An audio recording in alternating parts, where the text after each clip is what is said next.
So ఇప్పటివరకు శేఖర్ కమ్ముల గారు చెప్పింది అంటే లేడీస్ పట్ల మనం ఎలా ఉండాలి, ఎలా బిహేవ్ చేయాలి అనేది, మనకి మార్పు రావాలి అని సజెస్ట్ చేశారు. సో దీన్ని మీలో ఎంతమంది ఓత్గా తీసుకుంటున్నారు? నాట్ జస్ట్ అమ్మాయిలు, ఐ థింక్ యంగ్స్టర్స్తో ఇంకో ఎక్స్టెండ్ చేస్తే దాన్ని ఐ సెడ్ లైక్ ఎన్వైరన్మెంట్ ఏదో ఒక ఒపీనియన్ బేసిక్గా అదర్ దెన్ సంబడి వస్తే A+B² నాకు ఏం నేర్పిస్తుంది పర్ఫెక్ట్లీ కరెక్ట్. బేసిక్గా అంటే యూ నీడ్ టు నో నా చుట్టూ ఉన్న suppose I am against pollution or I am against corruption, I am against కులం, నేను సంథింగ్ ఏదో నేను ఇది బిలీవ్ చేయను, నేను దీని గురించి అవగాహన కంప్లీట్గా చదువుతాను, నేను I will be known for that basically. Not by నాకు డబ్బులు ఉన్నాయి, బైక్ ఉన్నాయి, లేకపోతే నాకు స్టేట్ ఫస్ట్ వచ్చిందో సంథింగ్, అంటే అకాడమిక్స్ అనే కాకుండా లేకపోతే నేను ఈ ఫ్యాన్ అనో లేకపోతే ఈ హీరో ఫ్యాన్, ఇట్లాంటి ఐడెంటిఫికేషన్స్ ఉన్నాయి మనకి బేసిక్గా. మీలో పర్సనాలిటీ ఇప్పుడు మిమ్మల్ని ఎవరిని అడిగినా నువ్వు why are you known in your college అంటే you probably will be like this only. వాడు బాగా స్టడ్ రావాడు, ప్లే బాయ్, మంచి బట్టలు వేసుకుంటాడు, లేకపోతే మాట్లాడతాడు, లేకపోతే బైక్ ఉంది, కార్ ఉంది, లేకపోతే ఇతను ఫ్యాన్, ఇదే ఐడెంటిటీ మీది. అపార్ట్ ఫ్రమ్ దట్ మేబీ ఇంకొక స్టెప్ ఎక్కువ maybe hill study well. Apart from that maybe a sportsmen. Apart from that సొసైటీకి సంబంధించిన ఏదైనా విషయం గురించి ఇతనికి అవగాహన ఉంది, ఇతను ఇలాంటి వాడురా అని మీ ఏజ్లో కానీ మీరు ఒక ఒపీనియన్ తోటి ఉండి దాన్ని మీరు సీరియస్గా తీసుకుని ప్రాపగేట్ చేస్తే then it's a personality trait. అయితే ఇప్పటివరకు మీ స్కూల్ లైఫ్లో ఇంటర్మీడియట్ ఆర్ ఇంజనీరింగ్ మీరు చదువుతున్న ఇంజనీరింగ్ స్టూడెంట్స్ కూడా చాలామంది ఉన్నారు. సో మీ లైఫ్లో చాలా ర్యాగింగ్ చేసి ఉండొచ్చు, అమ్మాయిని కామెంట్ చేసి ఉండొచ్చు. సో ఎవరైనా ఓపెన్గా ఎస్ నేను చేశాను, ఐ డిడ్ ఇట్ అండ్ ఈ రోజు నుంచి నేను మారుతున్నాను అని ఎవరైనా చెప్పగలరా? Any one of you? Comment చేయడం అంటే లైక్ ఫన్నీగా చేసాం, వాళ్ళు హట్ అవుతారని తెలియక కామెంట్ చేశాం మేడం. వాళ్ళు మేము అన్నాక వాళ్ళు హట్ అయ్యారని అని తెలిసి అప్పటి నుంచి మానేశాను, అమ్మాయిలను కామెంట్ చేయడమే మానేశాను. Okay, good. సో మార్పు వచ్చింది అన్నమాట madam. There are two factors, that is one self-responsibility and common sense, which all the youngsters are lacking. One is self-responsibility comes from family, from home, means how responsible you are towards your family members and towards your society. And common sense, it comes from school. But most of our school, I don't say they are not good, but I say they can improve it. Means they are telling this is apple, this is everything. They are telling that you should not cross the road while it is red signal. But they are not telling that what happens if you jump. They are not telling that. Keep your garbage in the dustbin, they are telling. But what if you throw outside, what happens? I mean, they are not specifying it clearly to the children. And what they are doing it light. We can go ahead and do it. So from childhood onwards they are taking it as a light and they are not taking it seriously. Coming to social responsibility or family responsibility or coming to studies and coming to their behavior. So we have to make our education standards little bit higher so that students can actually learn practically what happens if I do wrong. Right. So if you do wrong, then only you can learn it. If you do right, you won't learn nothing. As Abdul Kalam said, you read the failure stories than success stories, because if you read the failure stories, you will get an idea what to do for succeeding. If you read successful stories, you will get a message that I did this, so you also follow this. Sekhar Kammula గారు, అది స్టూడెంట్స్ని stress చేయమని one way parents కూడా చెప్తూ ఉన్నారు. ముందు ఆ parents లో కూడా మార్పు రావాలి.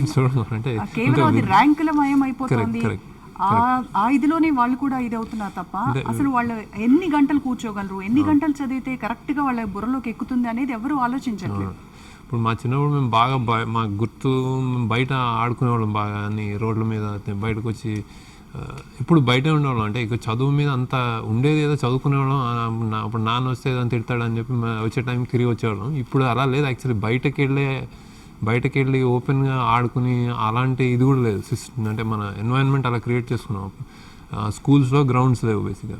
ఫిజికల్ ఎక్సర్సైజ్ కానీ చాలా మటుకు పిల్లలకి నా దగ్గర 5వ 6వ క్లాస్ దాకా జస్ట్ ఆటల్లో ఉంటేనే బెటర్ బేసిక్గా. అంటే అట్లీస్ట్ అంటే అప్పటికి ఆ బ్రెయిన్ అంటే what they want to do అనేది తర్వాత మెల్లగా ఇంట్రెస్ట్ ఏదో క్రియేటివ్ లేకపోతే ఏదైనా మా తెలుగు ఏదో సమ్ దాని మీద పోయిటరీయో దాని మీద ఇంట్రెస్ట్ వస్తే తీసుకోవడం కరెక్ట్. కానీ ఇప్పుడు మనం అది కల్పించట్లేదు. మీరు అన్నట్టు స్కూల్స్ అండ్ ప్రతి అదే నేను ముందు చెప్పినట్టు ప్రతి ఇష్యూకి ఒక ఉన్నాయి, బోత్ సైడ్ సొల్యూషన్స్ తెలుసు మనకి, ఇది కరెక్ట్ అని తెలుసు, కానీ అది ఎలా ఇంప్లిమెంట్ చేయాలో తెలియదు బేసిక్. అంటే ఎవరు చేయాలి, ఎక్కడి నుంచి మొదలవ్వాలి అనేది తెలియదు. ఇప్పుడు స్కూల్స్ పిల్లలు హ్యాపీగా ఉండాలని సెలవులు ఇస్తే పేరెంట్స్ కూడా గొడవ చేయొచ్చు, ఎందుకు అన్ని సెలవులు ఇస్తున్నారు అంటారు బేసిక్. అన్ని సెలవులు ఇవ్వడము, హాలిడేలో వర్క్ ఇవ్వమని చెప్పడం, ఇట్లా అంటే ఎక్కడ మొదలు పెట్టాలో అర్థం కాని పరిస్థితి బేసిక్గా. సో కానీ నాకు తెలిసి ఫ్రీగా ఈ ఎడ్యుకేషన్ సిస్టంలో మార్పు రావాలి అని అంటే అది ఎక్కడి నుంచి మొదలవ్వాలంటారు? గవర్నమెంట్ విధానాలు అంటే ఇప్పుడు స్కూల్స్లో మనం కరిక్యులం మార్చాలంటే గవర్నమెంట్ చేతిలో ఉంటుంది. అంటే సమ్ గ్రేట్ ఎడ్యుకేషన్ మినిస్టర్ ఇప్పుడు ఎడ్యుకేషన్ ఇప్పుడు నా ద్వారా ఇది ఈ భవిష్యత్తు, ఒక జనరేషన్ భవిష్యత్తు మార్చగలను, ఇలాంటి ఎడ్యుకేషన్ కావాలని బాగా జస్ట్ నేను వచ్చాను, లేకపోతే ఎగ్జామ్స్ జరిగిపోతున్నాయి, కరెక్ట్ అన్నీ కరెక్ట్గా ఉన్నాయని కాకుండా సమూలంగా అంటే చాలా ఫండమెంటల్ చేంజెస్, రాడికల్గా చేంజెస్ రావాలి ఎడ్యుకేషన్ సిస్టంలో. ఇన్ని ప్రైవేట్ స్కూల్స్, ఈ ఏసీ స్కూల్స్ ఇట్లాంటి అంటే దిస్ యూనిఫైడ్ ఒక ప్రోగ్రామ్ ఫర్ ఎడ్యుకేషన్ ఉండాలేమో బేసిక్. ఐ థింక్ అంటే నాట్ అన్ ఎక్స్పర్ట్, అంతగా చెప్పలేను, కానీ చాలా పెద్ద ఎక్సర్సైజ్ చేయాలి యాక్చువల్లీ. అట్లీస్ట్ మన రాష్ట్రంలో మనం ఆలోచించే విధానం మార్చాలి అంటే. కానీ అలా చేయకపోతే మాత్రం మనకి ఈ ఫ్యూచర్ జనరేషన్ మనం అంటాం యంగ్స్టర్స్ లీడర్స్, గ్రేట్ విజనరీస్ ఇవన్నీ తయారయ్యే అవకాశం లేదు యాక్చువల్లీ. మనకు ఇప్పుడున్న విద్యా వ్యవస్థలో మనం బయటకు వచ్చే విధానం బట్టి మనం గొప్ప వ్యక్తులు, లీడర్స్ ఆర్ విజనరీస్ లేకపోతే డైరెక్షన్, దేశానికి దిశానిర్దేశం చేసేవాళ్ళని మాత్రం తయారు చేసే కెపాసిటీ లేదు ఇప్పుడున్న సిస్టమ్. అది ఎవరో లక్కీగా ఎవరైనా పైకి వస్తే అది సొంతగా వచ్చాడని అనుకోవాలి మనం బేసిక్గా. సిస్టమ్ అయితే అలా లేదు. ఓకే, ఇందాక తను మాట్లాడుతూ సెక్యూరిటీ గురించి కూడా చెప్పారు. అంటే నక్సలిజం అండ్ టెర్రరిజం వీటిని రూపుమాపడానికి ఎవరిలో మార్పు రావాలంటారు? టెర్రరిజం అంటే ఓకే, బయట దేశంలో ఎవరైనా డిస్టర్బ్ చేయడానికి అన్నట్టు చేస్తాం. మనం ప్రాబ్లీ మన డిఫెన్సెస్ పెంచుకుని, సెక్యూరిటీలు పెంచుకుని, డబ్బు ఇన్వెస్ట్ చేసి కరెక్ట్గా ఉండొచ్చు. టెర్రరిజం, నక్సలిజం అయితే మనలో ప్రాబ్లం బేసిక్గా. సో ఆకలి నుంచే పుడుతుంది బేసిక్, ఆకలి లేకపోతే వివక్ష, సంథింగ్ అట్రాసిటీస్ నుంచి వస్తుంది నక్సలిజం. దాన్ని మార్చాలంటే మళ్ళీ ఫండమెంటల్స్కి వెళ్ళాలి. So as was said by a great person, education is not only to improve your knowledge but also to character, and maximum amount of education is for only your character. So ఇప్పుడున్న చదువులతో మాకు అనిపించట్లేదు sir మేము character development చేసుకుంటున్నామని. మేము కేవలం ఫిజిక్సే కానీ, మ్యాథ్సే కానీ, ఫిజిక్సే కానీ, కెమిస్ట్రీ కానీ, వీటి నుంచి మేము ఏం క్యారెక్టర్ నేర్చుకోగలుగుతాం. మనకు పెద్ద రామాయణం కానీ, మహాభారతం కానీ ఇలాంటి మన గొప్ప కవులు ఎంతో రాశారు. ఎందుకంటే వాళ్ళకి తెలుసు ఫ్యూచర్లో ప్రపంచం ఎలా ఉండబోతుంది, భారతదేశం ఎలా ఉండబోతుంది. కనీసం అప్పుడైనా మన మహాభారతం కానీ, రామాయణం కానీ వీటిని చదివైనా వీటిలోంచి రాముడు అంటే ఎవరు, అతని క్యారెక్టర్ ఏంది, అతనిలా మనం ఎందుకు అవ్వలేము, అవి గ్రహించి అలానన్నా మారుతారని చేశారు. కానీ ఇప్పుడు చూస్తే మాత్రం నాకు తెలిసి కనీసం 1000లో ఒక్కరు కూడా ఈ ఎపిక్స్ చదవడానికి ట్రై చేయరు.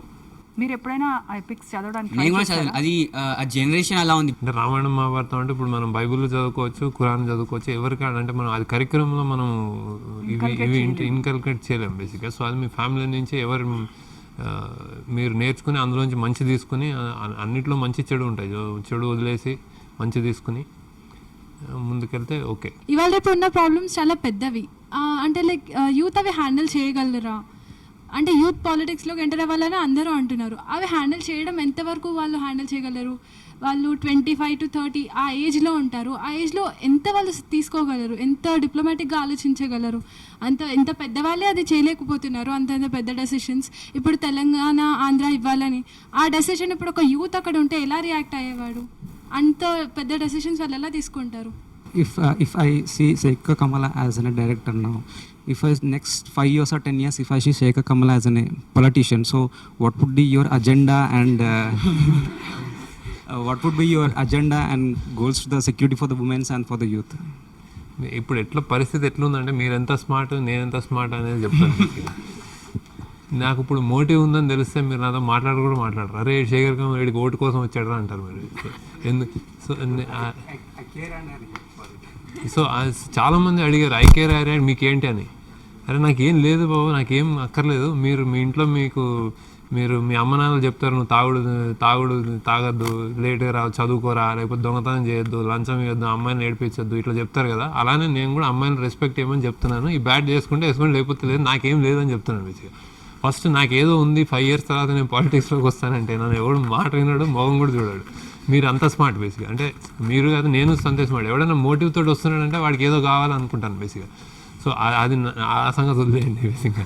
యంగ్స్టర్స్ రావాలని నేనేం పెద్ద అనుకోను, ఎందుకంటే నా దృష్టిలో యంగ్స్టర్స్ ఇప్పుడు నువ్వు టెక్నాలజీ యూజ్ చేసుకుని యంగ్స్టర్స్ బాగా చదువుకుని వచ్చి ఇంకా బాగా దోచుకుంటున్నారు. అంతకంటే అంటే ఒక కామన్ మ్యాన్ రావాలి ఇప్పుడు అదే ఇప్పుడు యంగ్స్టర్ అనేదానికి యంగ్స్టర్ అనేవాడు రావాలన్నది డెఫినేషన్ కాదు, మంచోడు అనేది రావాలి బేసిక్గా. యంగ్స్టర్ అందరు మంచోళ్ళు లేరు ఇప్పుడు బేసిక్గా. ఇప్పుడు యంగ్స్టర్స్ అందరు మంచోళ్ళు ఉంటే మన దేశం ఇట్లా ఉండేది కాదు. సో అది లెక్క కాదు. అండ్ ఆల్రెడీ నువ్వు అనుకునే యంగ్స్టర్స్ వస్తున్నారు. ప్రతి ఎమ్మెల్యే కొడుకు, ప్రతి ఎంపీ కొడుకు, ప్రతి మినిస్టర్ కొడుకు ఉన్నారు ఇప్పుడు యంగ్స్టర్స్ నెక్స్ట్. సో ఇంకా నీకు వాళ్ళు రావాలి అనుకుంటే నీకు వచ్చేసింది, మన దేశం యంగ్స్టర్స్ వచ్చేసారు బేసిక్గా. అదే చెప్పుకుంటున్నారు మన పార్లమెంట్లో. ఐ థింక్ 60% మంది యంగ్స్టర్స్ వచ్చేసారు. సో దానికి మనం ప్రౌడ్గా ఫీల్ అవ్వాలంటే గ్రేట్. కానీ ప్రతి ఒళ్ళు కొడుకులే. ఇంకొకటి యంగ్స్టర్స్ అంటే యంగ్స్టర్స్ కాదు సార్, మన భరత మాతని తలరాతని మార్చే యంగ్స్టర్స్ కావాలి సార్. ఒక రాజకీయ నాయక కొడుకులు మాకు వద్దు సార్. ఎవరైతే భరత మాత తలరాతని మారుస్తారు అంటే ఏజ్ తోటి మనం, అందుకే మనం ఇందాక ముందు మాట్లాడుకున్నది యూత్ కరెక్ట్గా ఉంటే యంగ్స్టర్స్ రావాలని. కరెక్ట్గా ఎక్కడున్నారు? నువ్వు టెక్నాలజీ యూజ్ చేసుకుని చాలా ఫేస్బుక్లో గెలిచేసి మళ్ళీ అంటే చాలా సొఫిస్టికేటెడ్. ఇప్పుడు చదువు మామూలు ఒక 10 years బ్యాక్ కరప్షన్ ఎలా ఉండేది, ఒక 5 కోట్లు తిని ఓకే అనేవారు.